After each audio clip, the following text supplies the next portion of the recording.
AAA Automotive Conversation webinar. I am Robert Sinclair Jr., Manager of Media Relations for AAA Northeast, and we're happy that you could join us. Safety remains a problem in spite of the pandemic on our roadways. In fact, the last year for which we have data show that there were 33,000 crashes in 2018, resulting in 36,500 deaths and hundreds of thousands of minor and serious injuries. To talk about the problem of safety on our roads, we are joined by Russ Rader, who is the Director of Communications for the Insurance Institute for Highway Safety. Russ, thank you much for joining us. Hi, Robert. Thanks for having me. Thank you. Well, Russ, for those that might not be initiated or knowing about the Insurance Institute for Highway Safety, and maybe to flesh out those who do, can you tell us about the Institute, what it does, and how it does it? Yeah, well, the Insurance Institute for Highway Safety is a nonprofit highway safety research group, and we've been around since 1959 in our present form since 1969. And we are funded entirely by automobile insurance companies in North America with the mission of finding ways to reduce the deaths, injuries, and property damage that result from motor vehicle crashes. So we look at the human element, the roadway environment, as well as the vehicle, and we try to improve all those areas. How are you related to the Highway Loss Data Institute? Yeah, well, the Highway Loss Data Institute shares our mission. They are our sister organization. They accomplish the mission through analyzing and publishing insurance claim data. So the HLDI collects insurance claims data from the insurers around the country. Our insurance company supporters represent about 85% of the industry. And we do use that data for research and also publish it so that consumers can see and make differences among vehicles and make comparisons among vehicles for insurance losses.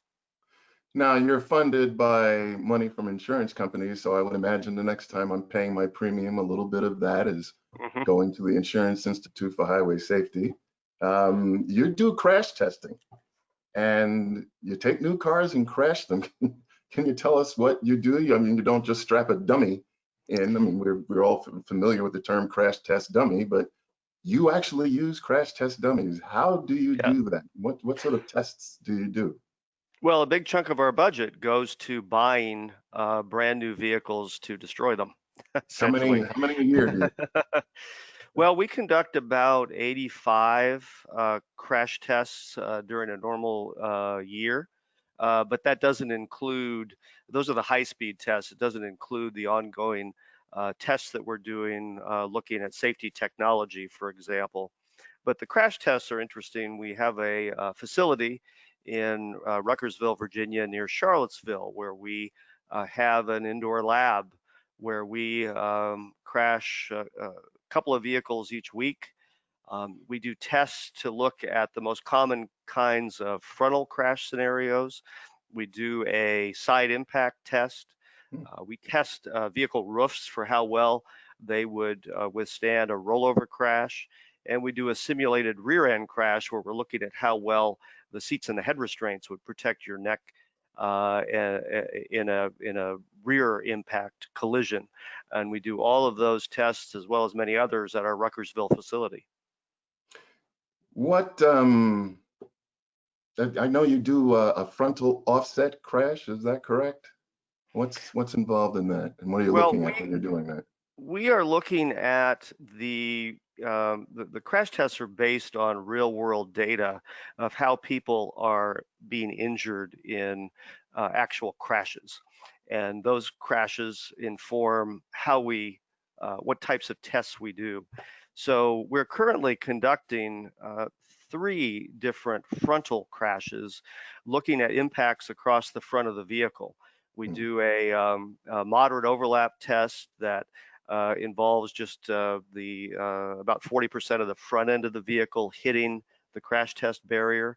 And then we do two what are known as small overlap tests, where the impact is a smaller portion of the front end of the vehicle, either on the left or the right corner. And those small overlap tests are our newest tests, and they're looking at the goal of those tests is to encourage the automakers to extend those crash absorbing structures that help protect you out toward the corners of the vehicle, where in the past we found them lacking. Because the small overlap can be a very dangerous crash, because in most full-on frontal crashes, you've got the engine to help absorb the energy. Isn't that right? And you also have structures that the automakers and their engineers build into the front end of the vehicle along those frame rails to help absorb energy in a crash. And if those energy absorbing structures aren't extended out into the corners, then all of that energy has to be managed as it's coming through the front end of the vehicle, and can end up going into the occupant compartment where you don't want it. I remember maybe 10 years ago, 15 years ago, that there was a particular problem with the driver's feet being injured in frontal crashes because of the collapse of that structure. Has that improved? That's improved a lot, and that is one of the elements that we measure in the tests. The crash test dummies are, very sophisticated measuring devices, and we look in the crash test at how well we look at forces that are recorded on the dummies: head, chest, pelvic region, legs, and feet. And when the structure of the vehicle is very important, because if the structure holds up, if that area where in the toe pan where the driver's feet are, and the structure of the upper part of the vehicle, if that structure holds together and the airbags and seat belts then are able to do their job, it lessens the likelihood of injury for a real person in a crash of that kind of severity. You've given me a new piece of terminology, toe pan. I've never heard that before. The governor just signed into law here in New York, a new law that will mandate the use of seatbelts in the rear seat by all passengers. Have you done any research into that? We know about the backseat bullet phenomenon, where an unrestrained rear seat passenger can be flung forward in a crash, and not only injure themselves, but also front seat passengers as well. Yep. And we've been doing a lot of research in that area. In fact, we have a video that just shows exactly what you just described when somebody is not buckled up in the rear on our YouTube channel, IIHS. You put in that search term on YouTube, you'll be able to find that video. And it's really important. And one of the things that in addition to encouraging people to buckle up in the back, which the law in New York, the upgraded law in New York will do, we've also been looking and doing research on how people who are buckled up in the rear are being injured in crashes. And we are looking at launching a new crash test that specifically measures injury forces in the rear seat. And the reason we're doing that is that there is very sophisticated technology in the front seat to protect you in a crash. Not only do you have the airbags, but the seat belts in the front seat are also sophisticated crash protection devices that do things like allow the shoulder belt to pay out a little bit in a crash to reduce forces on your chest. And those systems often do not exist in the rear seat. And so we are looking at how the automakers could improve that technology in the rear seat to reduce the risks to people who are doing the right thing and buckling up. Isn't there some new effort underway? I think one manufacturer might actually have airbags in the rear seat now. Isn't that the new threshold? That's another thing that people are looking at. I believe the redesigned Mercedes S-Class sedan will have the airbags that are available in the rear seat. And there could be other things that could be done to improve protection in the rear seat. Of course, the first thing is to always buckle up. Mhm. And we know that people who are on short trips, or maybe they're in a taxi or an Uber or a Lyft, don't always buckle up in the rear seat like they should. Yeah, there's a phenomenon, doctor, head of trauma at one of the hospitals here in New York City. There, he coined the phrase partition face for those Right, who are in the back seat of taxis unrestrained and get flung forward and hit that partition that's yep, between them. right. Um, Moving forward, you being the knowledgeable person in road safety that you are, what would you say are the greatest dangers on our roads today? Well, as you mentioned at the top, we have 37,000 people who are killed in crashes in the most recent years that are available. That is, down sharply from about 50,000 annually that we lost in the 1970s, despite the fact that today we have many more vehicles driving many more miles out on the road. So that represents progress, even though that's still a staggering number of people who are killed. And the the dangers out on the road are, even though we've made that progress, are very much the same as they have long been. Things like speeding, not wearing safety belts, um, not paying attention to the road, distracted driving. And we still have a significant problem. About a third of all crash deaths are the result of people who are drinking and driving. So there are there's been progress made in many of those areas. Seatbelts is a good example because we now have, for the most part, more than 90% of people in the front seat are buckled up. But it's that 10% that still don't buckle up that represent half of the crash deaths. So there's Wow. still a lot of areas, including alcohol impaired driving. We can't declare any victories on any of those areas because there's still big problems. We know they are big problems. they've been big problems for a long time. Why do they persist?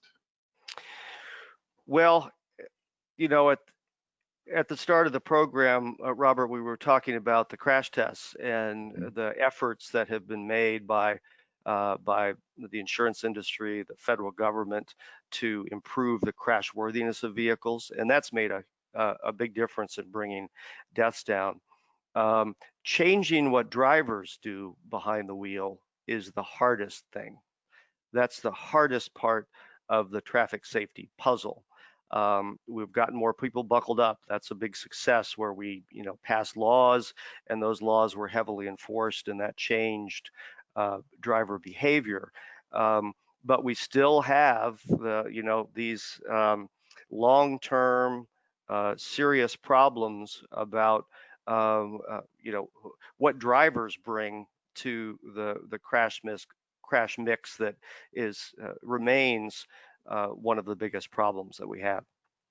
So I guess part of it would be ongoing communication. I know we see blitzes of public service announcements and drive sober or get pulled over, obey the sign or pay the fine to deal with drunk driving and speeding. Is it something that needs to be done on an ongoing basis? Because you don't see these messages all the time. It's just It, that it seems that there's a blitz from time to time and then they go away. yeah, I mean, we do need to have, we know that, good laws that are vigorously enforced make a difference. We don't utilize the things that we know work on a widespread basis that would make a big difference in the driver behavior sphere. Things Mhm. like automated enforcement, for example, Mhm. speed cameras and red light cameras Mhm. would make a big difference, but they're not widely utilized. And in some places in the United States, there's been a backlash because they haven't been implemented properly, which is partly why the main reason we worked with safety groups, including AAA, a number of years ago to put together a checklist to help communities implement automated enforcement programs that work and are effective and have public support. But there are other things we could be doing on a widespread basis to deal with some of these long-term problems. There's technology now that the automakers have been working on to detect alcohol in the background of in a vehicle, without unobtrusively, without a driver knowing that the system is in place and is working. If we could prevent everyone who was at 0.08 or higher from actually getting on the road by preventing them from starting the vehicle, that could save upwards of 10,000 lives a year. So there are things that could make a big difference. We just have to have the political will to put those things into place. Now, I remember seeing a stat once that if we could get everybody to wear their seatbelt and stop drinking and driving, we could cut deaths and injuries in half. Yep. Yeah. And we're working too on that area of seatbelts where, you could envision, and we already do have seatbelt reminder systems that sound an alarm if you don't buckle up your seatbelt, but you drive off. And we know that more aggressive versions of those seatbelt reminder systems could be a way to get that last group of people who don't buckle up, because maybe they're just going on a short trip to the store and they don't think they need to. That one last reminder might make a difference. A famous philosopher once said, "We need not be taught so much as we need be reminded." Right. And that continues to be the case with road safety. I wanted to talk about advanced driver assistance systems. We just came out with a study last week, and looking at level 2 systems, we tested 6 different vehicles on and off road, 4,000 miles on road. And we found that the systems were allowing vehicles to get too close to other vehicles, to get too close to guardrails. In off-road testing, we found that when there was a mock disabled vehicle in the middle of the road, that in spite of these technologies, that the vehicle just went and ran into the mock disabled vehicle at an average speed of 25 miles per hour. And that very often the technology is disengaged with very little warning. And so that a driver that was also disengaged, not involved in the driving process, would suddenly be handed control back from the vehicle, and that would lead to problems. What sort of research have you done on ADAS technologies, and what do you think of them as a result? Well, we found similar things in doing our testing of these driver assistance systems, and they'll give you a preview of some of the research that we have coming up. One of the issues that we know is that as people use these systems over a longer period of time, they can become overconfident. So these super duper cruise control systems that steer the vehicle to keep it in its lane and maintain distance and speed with the vehicle ahead. Drivers can become complacent and take their hands off the wheel, engage more with cell phones and texting, use in-vehicle electronics, and essentially hand over that control to the vehicle and become complacent about staying in the loop. When something goes wrong, the driver has to be ready to take over, and we're finding that people are becoming more disengaged. So, those systems need to be improved. They need to have safeguards in place to keep drivers in the loop, keep their hands on the wheel, and also we think the automakers should limit where those systems are used, what roads they can be used on. These are driver assistance systems. They're not driver replacement systems. What we've tried to do at IIHS is point consumers to the technologies that are worth the money, that are working to reduce crashes. Things like automatic emergency braking, lane departure warning, blind zone detection, some of the backup rear camera and detection aids like rear cross traffic alert systems that are reducing crashes. We want to steer consumers toward the technologies that work, and also encourage the automakers to more widely adopt those. Yeah, the backup cameras, I think, are simple but very effective pieces of a technology. Aren't all new vehicles required to have backup cameras these Now days? they are, yeah. I think Mm. as of the 2018 model year, so Mhm. buying a new car, you will find them as standard equipment. Some of these automated systems have names that seem to imply a much higher level of vehicle control than should be trusted. Active driving assistant, super cruise, co-pilot 360, highway driving assist. They would seem to imply that the driver could really just kind of take a vacation when they're behind the wheel. That's a little dangerous, isn't it? It's very dangerous, and these advanced driver assistance systems do have names that are misleading. And when you talk to people about them, we've done surveys, and people think these systems are, virtually self-driving, and they're not at all. No one can buy a self-driving car on the marketplace today, and we won't be able to for a long time. So drivers need to be aware of the limitations of the system, but even when drivers are aware of what the limitations are, that doesn't mean that they don't become complacent over time. They still do. It would seem that with these technologies at the core of a fully level one autonomous vehicle, and they're not being quite ready for prime time, that autonomous vehicles are still a ways away. Yeah, and what we think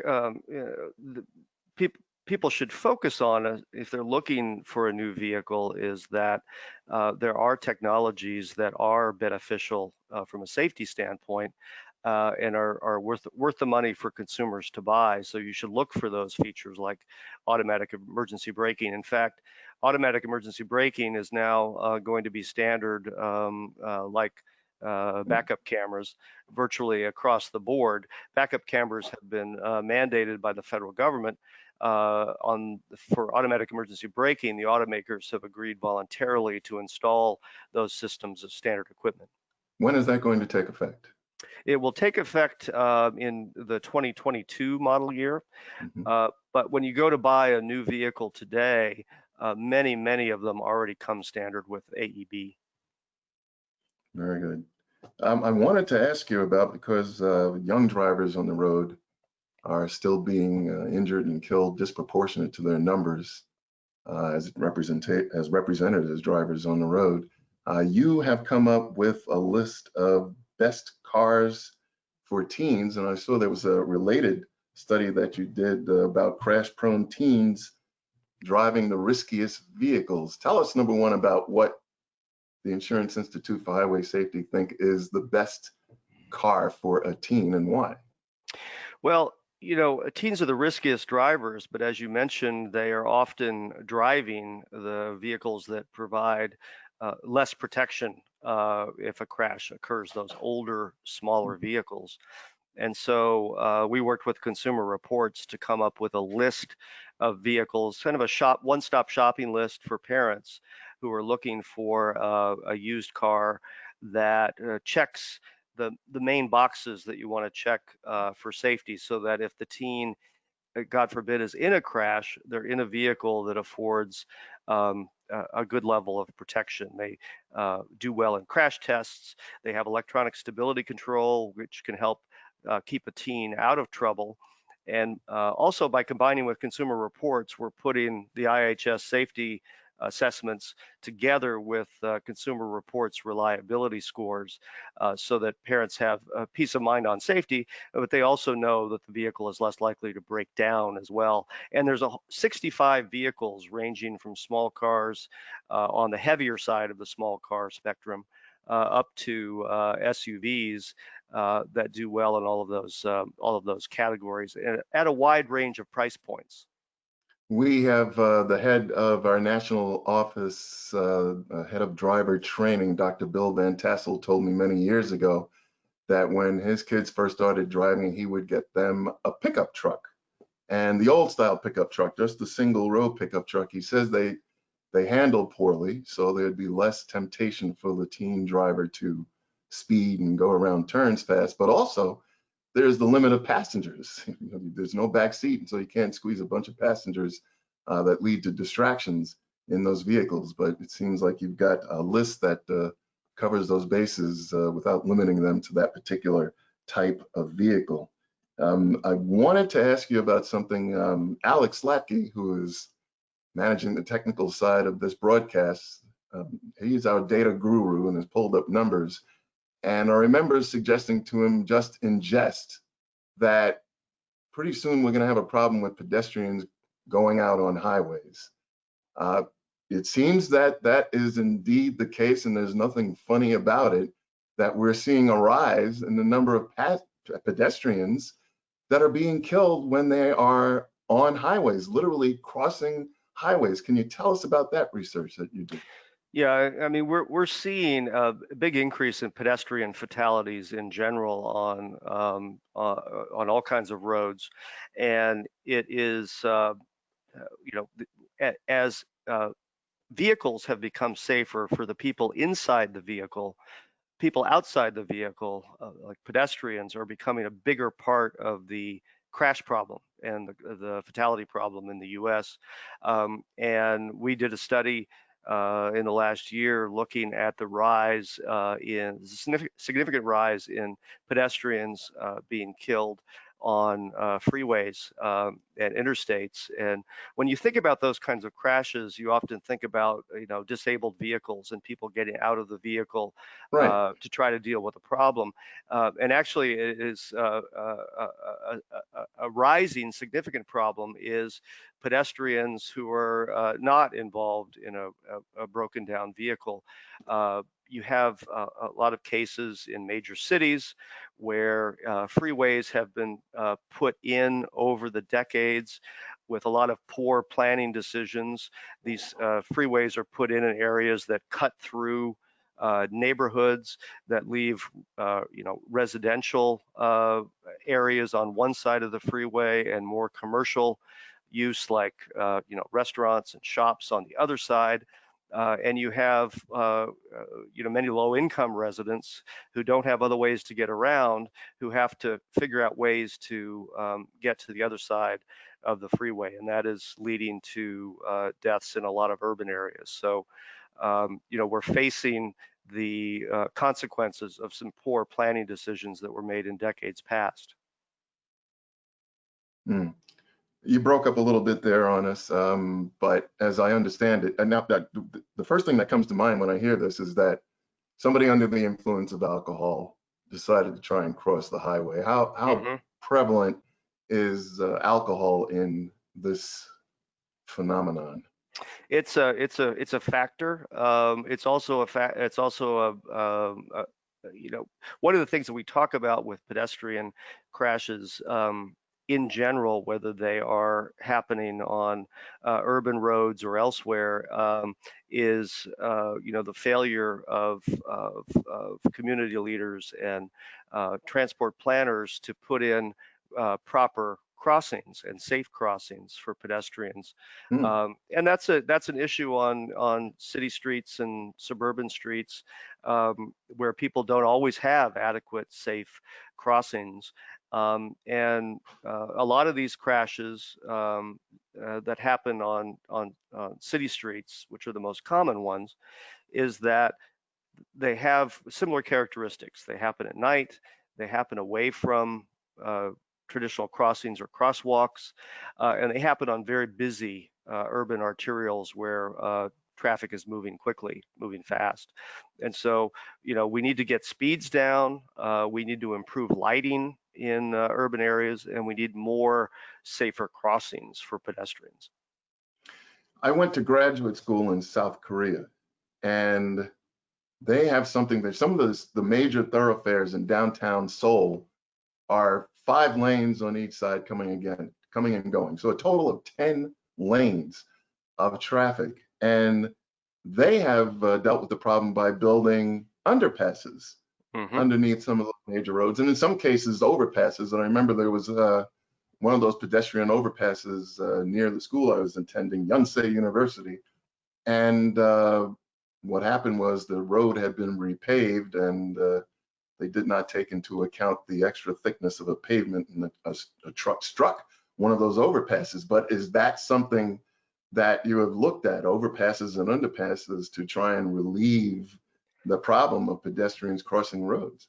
That's one way to deal with it on major freeways, but in terms of the larger picture of pedestrian deaths on our regular city streets, those can be dealt with relatively inexpensive solutions, and lowering vehicle speeds through enforcement or lowering speed limits is something that a number of cities have been looking at to try to protect those vulnerable road users. I remember in Europe years ago that they, I think, actually began the research into making the shapes of vehicles softer or less blunt, so that when a pedestrian was struck, that it would do less damage. Are we seeing the results of that research playing out here in the US? Yeah, I mean, the Europeans have been looking at this closely for a long time, as you mentioned, and we're seeing some of those vehicles on US roads too.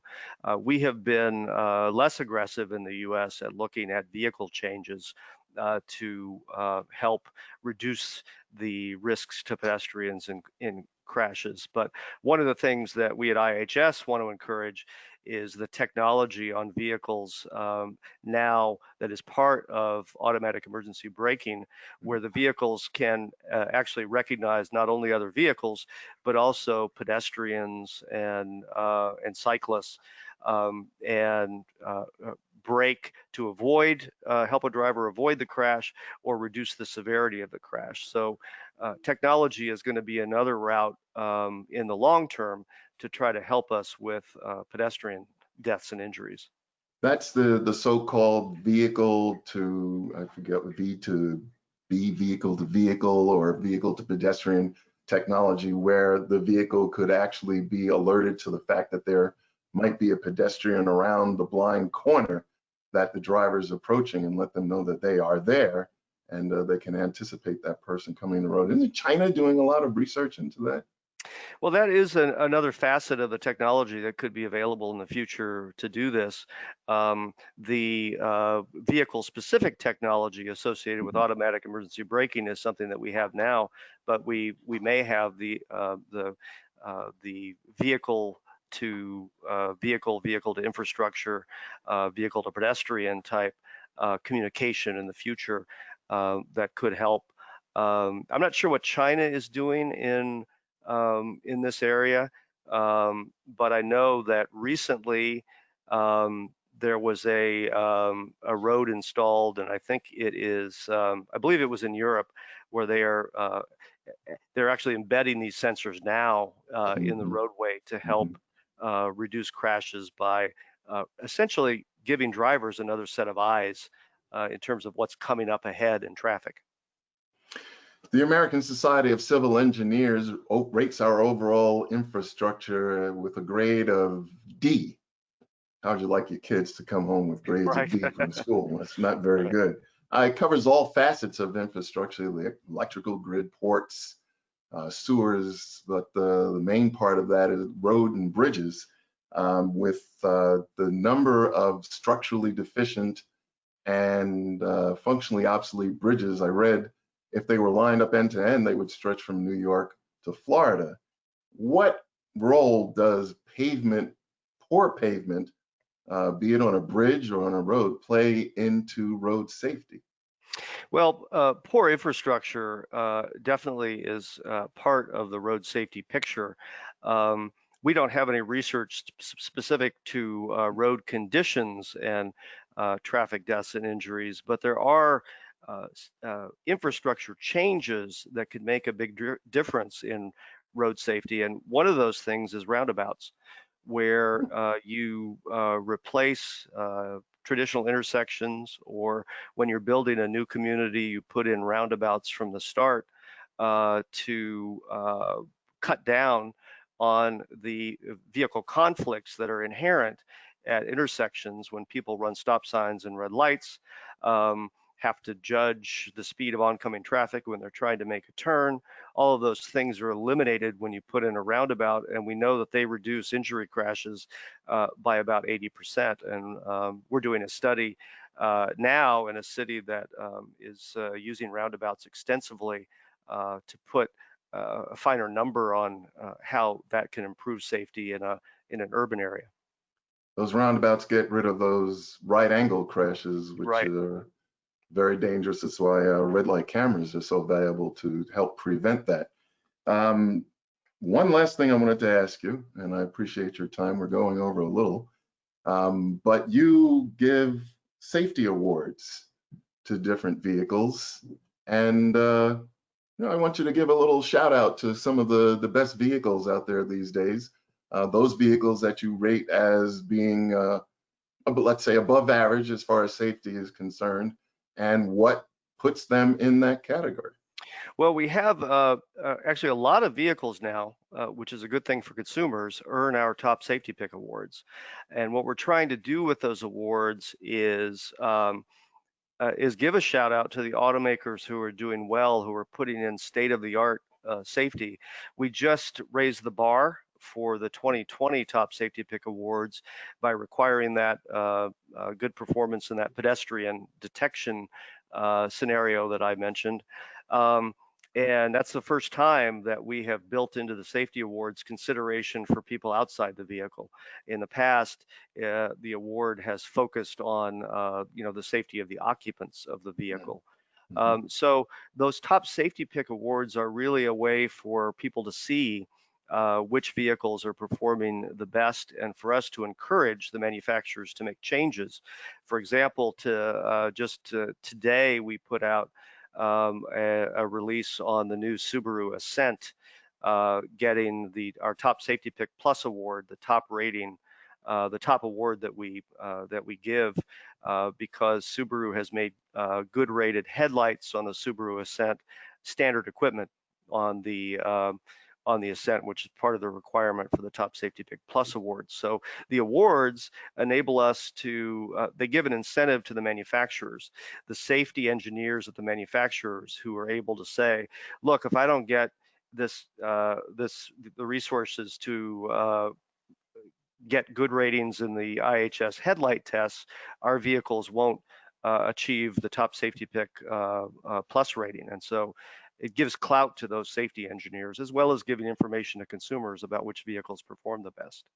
Yeah, that sound you hear is people running to their Subaru dealers right now to get one of the new Ascents. Where can folks get information about your Top Safety Pick awards? Well, they can go to our website is IIHS.org, and the vehicle ratings section is right front and center on the homepage, and you can look up vehicles by make and model.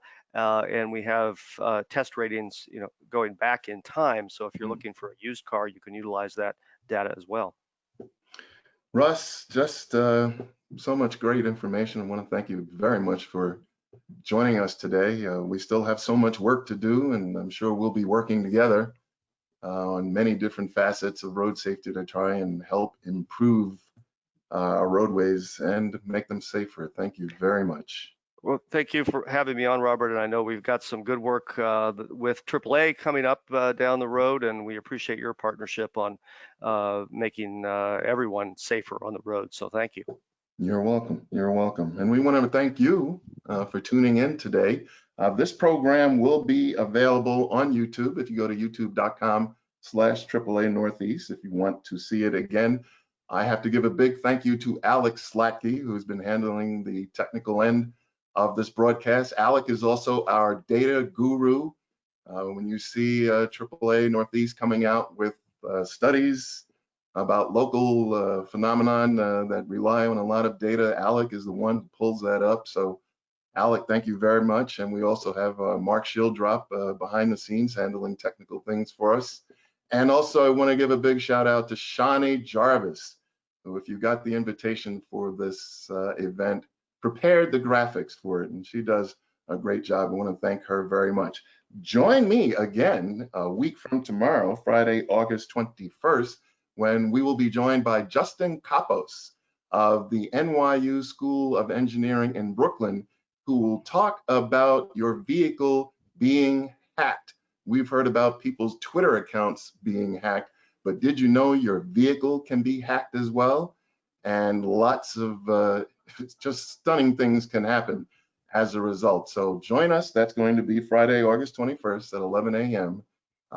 With Justin Kapos of the NYU School of Engineering. Thank you very much for joining us, and we'll see you again soon.